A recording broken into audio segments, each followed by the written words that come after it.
Today's topic is kinematic pairs.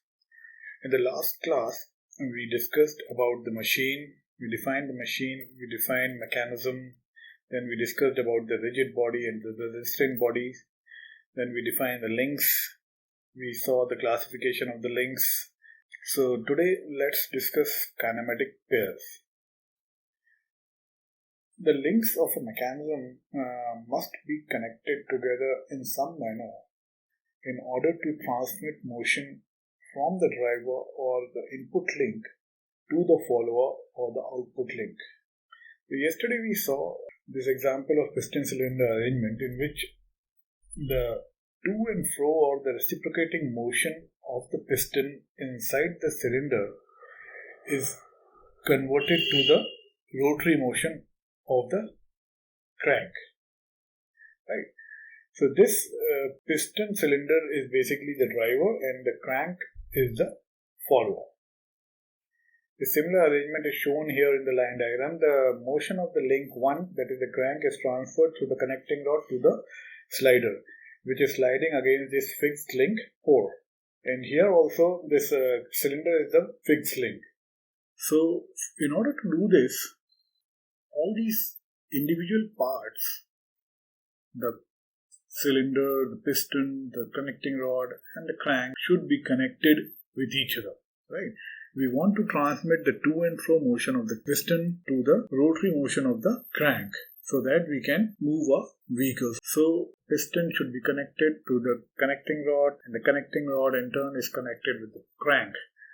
And these connections or joints between the links basically are called kinematic pairs. And so these all connections are needed so that the motion can be transmitted from one part to the another part, right? And these connections or joints between these links or these parts are basically called as kinematic pairs, right? So let me write down the definition of this kinematic pairs. The connections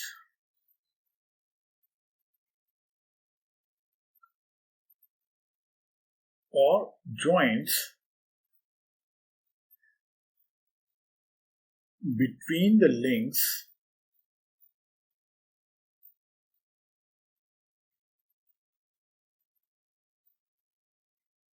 are called kinematic pairs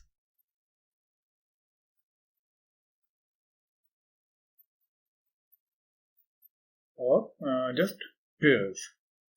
And these are basically called so because each joint consists of a pair of mating surfaces or two elements, one mating surface or element being a part of each of the joint links, right? So let me show you what I actually mean to say. Suppose there is one link and there is another link, and these two links are actually connected with this joint, right? They can further be connected to other links at these points. So this is link 1 and this is link 2. And these two links are connected to each other. And this is link 1. This is link 2. And they form a joint. They are joined at this point. So these, both the links, when they are joined together, they are known as kinematic pair, right? So this joint to be a pair, this link 1 and link 2 will be having some common mating surface which will be at the joint. And these two will be forming a kinematic pair once they are joined to each other, right? So now here we can redefine the term link as a rigid connection between two or more elements of different kinematic pairs, right? And stated explicitly, the assumption of rigidity is that there can be no relative motion or change in distance between two arbitrary chosen points on the same link. In particular, the relative position of pairing elements on any given link do not change. Or in other words, the purpose of the link is to hold a constant spatial relationship between the elements of its pairs. What I mean with this definition is that this connecting rod here is basically a rigid connection between two kinematic pairs. It is between piston and the crank, right?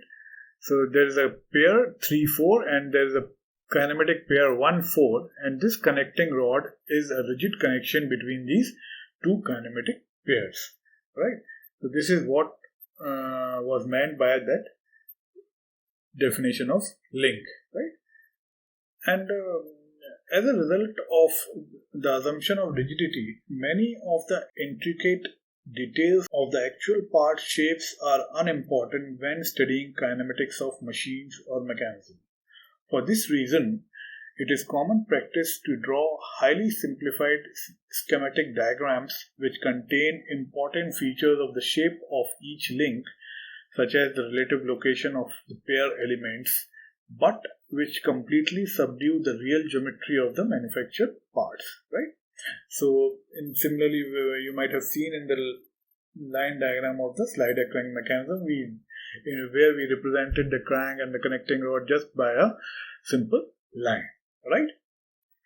So here we can see that this link 1 and link 2, that is the crank and the connecting rod, is forming one pair. The link 2 and link 3, that is the connecting rod and the slider, is forming the another pair, and the link 3 and link 4 is forming another pair, right? This link 4 is the fixed link. So link 1 and 2, 2 and 3, 3 and 4, and 4 and 1, these are the 4 kinematic pairs in this piston cylinder arrangement, right? Or slider crank mechanism, right?